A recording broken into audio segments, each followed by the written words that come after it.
My name is Marcus Webb, and I've been a professional hunter for 23 years. Not the weekend type who goes out with friends to shoot deer and drink beer. I'm the guy wildlife authorities call when there's a problem bear near private property, or when a cougar starts wandering too close to residential areas.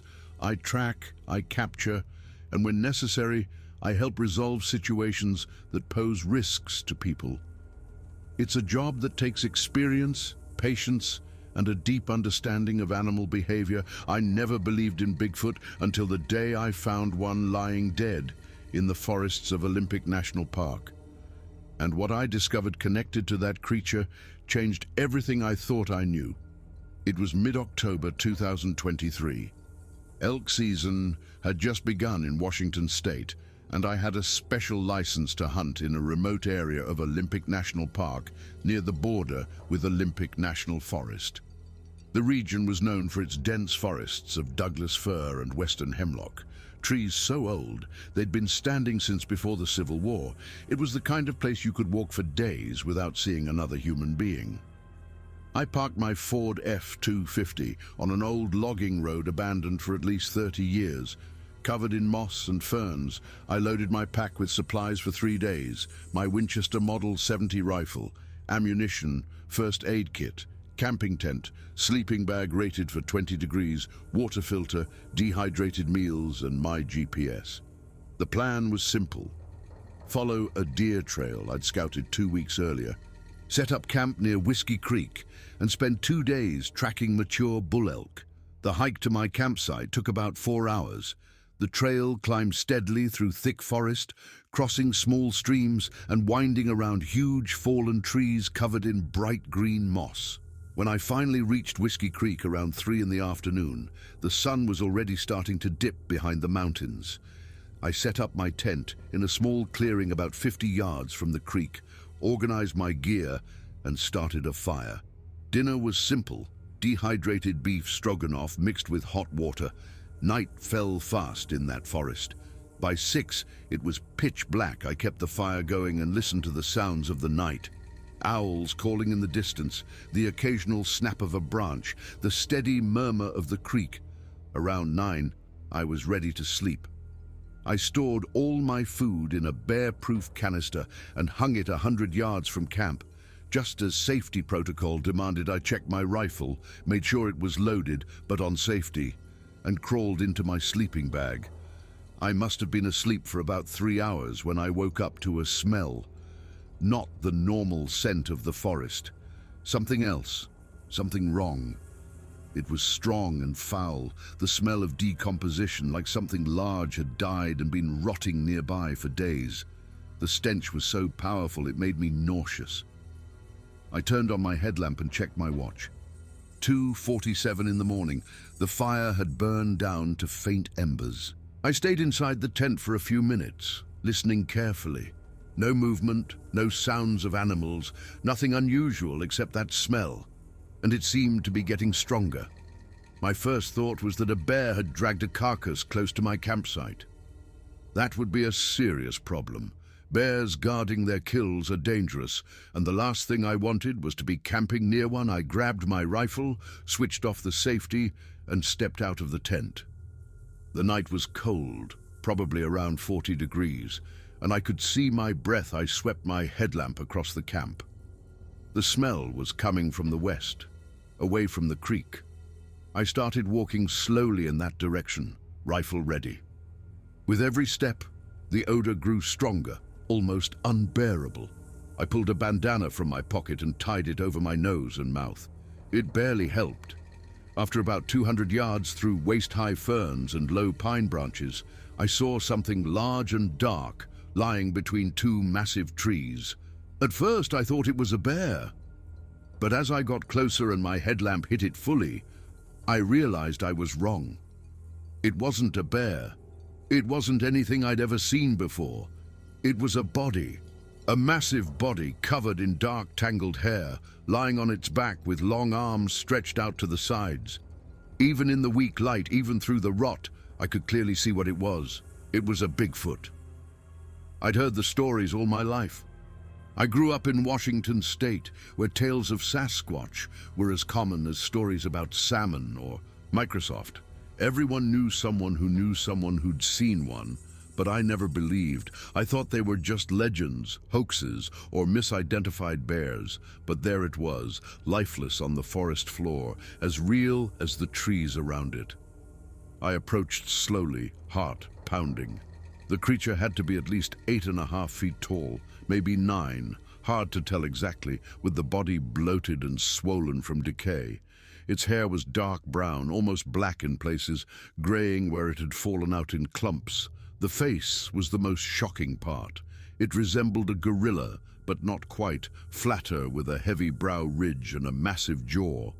The eyes were sunken shut, the nose was wide and flat, and the mouth hung slightly open, revealing large teeth, some sharp like canines, others broad and human-like molars. The hands were enormous, almost the size of catcher's mitts, with long fingers and thick, dirty nails. The feet were just as massive, easily 18 inches long, with articulated toes. Based on the decomposition, I estimated the creature had been there for at least a week, maybe 2. There were no obvious signs of trauma, no visible wounds, no marks suggesting a fight with another animal, but there was something strange about the abdomen. The area was more swollen than the rest of the body, distended in a way that didn't look natural. I knew I should call the authorities, report this immediately. This would be the discovery of the century. Definitive proof that Bigfoot existed. But it was 3 in the morning. I was miles from any cell signal, and my walkie-talkie definitely wouldn't reach anyone from here.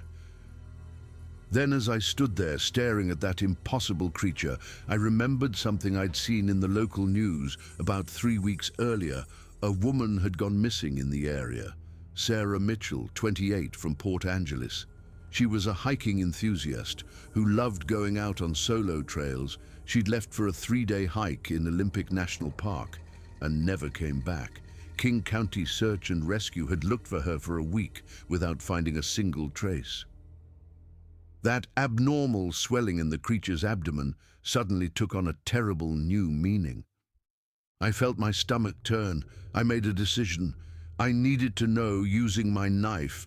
I carefully made an incision along the creature's abdominal wall. The smell that erupted was beyond description. I had to step back and breathe through my mouth for several minutes before I could continue. When I finally looked inside, my worst fear was confirmed.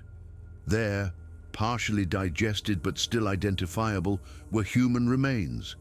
Clothing, a hiking boot, and unmistakably human bones and tissue. The creature had consumed a person, and based on the timeline, it had to be Sarah Mitchell. I sat down heavily on the ground, trying to process what I'd found. This wasn't just a dead Bigfoot, this was a crime scene, or at least that's what it would look like to the authorities. But as a hunter and tracker, I understood what probably happened. This creature was dying, starving, possibly injured. In its desperation, it had done something it normally never would. Predators that are sick or injured sometimes attack humans when they wouldn't otherwise.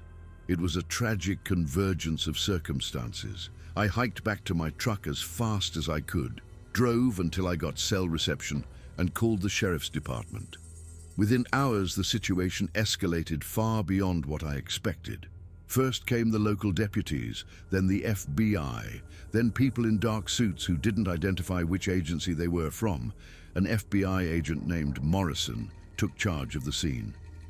He was calm, professional, and clearly accustomed to unusual situations. He listened to my account without interruption, asked detailed questions, and then told me something I'll never forget. "Mr. Webb, what you've found here is going to be classified at the highest levels. This discovery has national security implications. You'll be asked to sign several documents, and you won't be able to discuss this with anyone. Do you understand?" I understood. Over the next several days, I watched as a massive covert operation unfolded. Military helicopters arrived under cover of darkness. Specialized teams in hazmat suits carefully extracted both the Bigfoot remains and Sarah Mitchell's remains. Scientists took samples, measurements, photographs. Everything was documented with meticulous precision and then removed without a trace. The forest floor where the creature had lain was scrubbed clean, and within a week, you'd never know anything had been there. Sarah Mitchell's family was told that her remains had been found and that she'd died in a wildlife encounter. They weren't told the whole truth, but they were given closure. The official story was carefully controlled. The King County Sheriff's Department released a brief press note stating that personal belongings belonging to Sarah Mitchell were recovered in a remote area, and that based on forensic evidence, she had perished in an unfortunate wildlife encounter. No mention of Bigfoot, no mention of the true circumstances. Officially, it was just another lost hiker tragedy. But within scientific and government circles, I knew it was causing massive ripples. Agent Morrison called me once, speaking carefully, letting me know that DNA analysis was underway and that the preliminary results were revolutionary. The creature was definitively an unknown primate species with genetic divergence from known lineages dating back millions of years. 3 weeks after the discovery, I received an unexpected visit. A black SUV with tinted windows pulled into my driveway, and 2 men in suits stepped out. One was Agent Morrison. The other was an older man he introduced simply as Dr. Stevens from the Department of the Interior. We sat in my living room. "Mr. Webb," Dr. Stevens began, "thank you for meeting with us. I'm here representing an interagency task force that's been formed in response to your discovery. We've been tasked with determining whether there is a population of Sasquatch living within our national parks and forests, and if so, how to protect them while ensuring public safety. We need your help. Your experience as a tracker, your knowledge of these forests, and frankly, the fact that you've already encountered one of these beings make you invaluable. We're assembling a field research team, and we'd like you to be part of it." I looked between the 2 men. "You're offering me a job hunting Bigfoot?" Dr. Stevens corrected me. "Not hunting. Studying, documenting, protecting. These creatures, if more exist, represent invaluable biological heritage. They may also represent risks, especially if there are other injured or diseased individuals like the one you found. We need to understand their population, their movement patterns, their behavior, and we need to do it discreetly without causing public panic or attracting trophy hunters." I thought about that creature lying dead in the forest, a victim of both circumstance and nature. I thought about Sarah Mitchell and about everyone who loved these wilderness areas. I thought about the fragile balance between humans and the wild. "I'll do it," I said, "but on one condition. Whatever we find, whatever Sasquatch we encounter, they're protected no matter what. They won't be hunted, captured for zoos, or exploited. They stay free in their forest." Dr. Stevens smiled. "Mr. Webb, that's exactly the attitude we need on this team. You have a deal." And so began a new chapter of my life. I spent the next several months working with scientists, conservationists, and law enforcement in one of the most unusual secret operations the US government has ever conducted. We set up trail cameras in remote areas, analyzed footprints and signs, collected and tested environmental DNA samples. And yes, we found evidence of more Sasquatch. Not many. The estimates suggested perhaps 50 to 100 individuals scattered across the vast forests of the Pacific Northwest.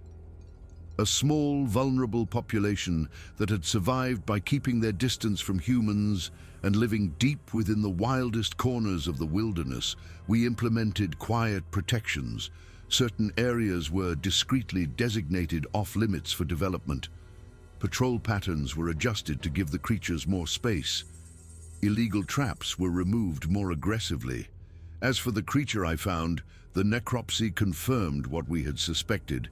It had a leg wound that had become infected, causing chronic pain and severely limited mobility. Analysis of the stomach contents showed clear signs of malnutrition.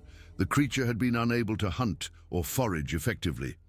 There were also indications of systemic toxicity, likely from consuming processed human food its body couldn't metabolize properly.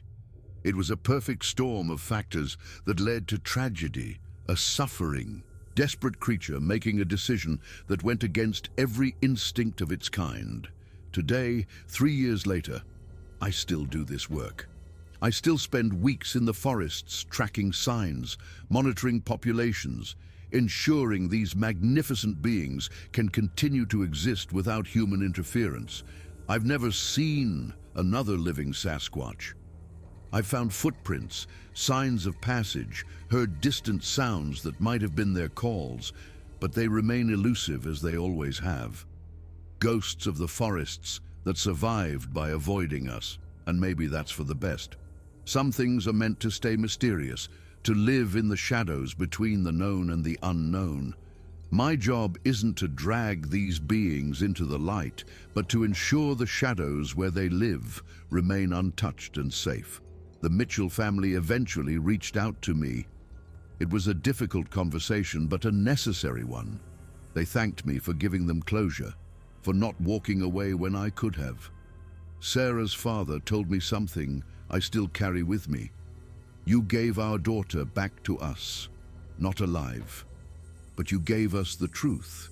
And truth, no matter how painful, is a gift. There are nights when I'm out in the woods, sitting beside a campfire, when I think about that night in October when I stumbled upon the impossible. The world will never know the full truth.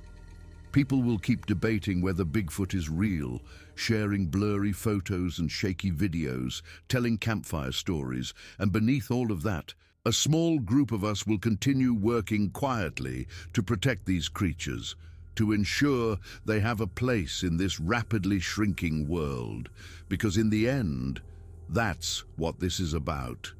Not about proving they exist or satisfying human curiosity. It's about recognizing that this planet is still big enough, still wild enough to hold mysteries, and some mysteries are too precious to solve. They must be protected, preserved for future generations to marvel at.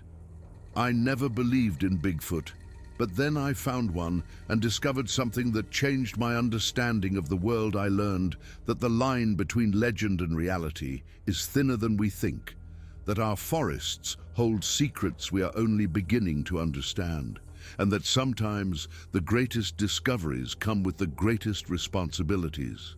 That's my story, the truth of what happened and of the path my life took afterward. And wherever those surviving Sasquatch are, deep in the forests of the Pacific Northwest, I hope they are safe, undisturbed, continuing their ancient, mysterious lives far from human eyes, because some things are meant to stay wild.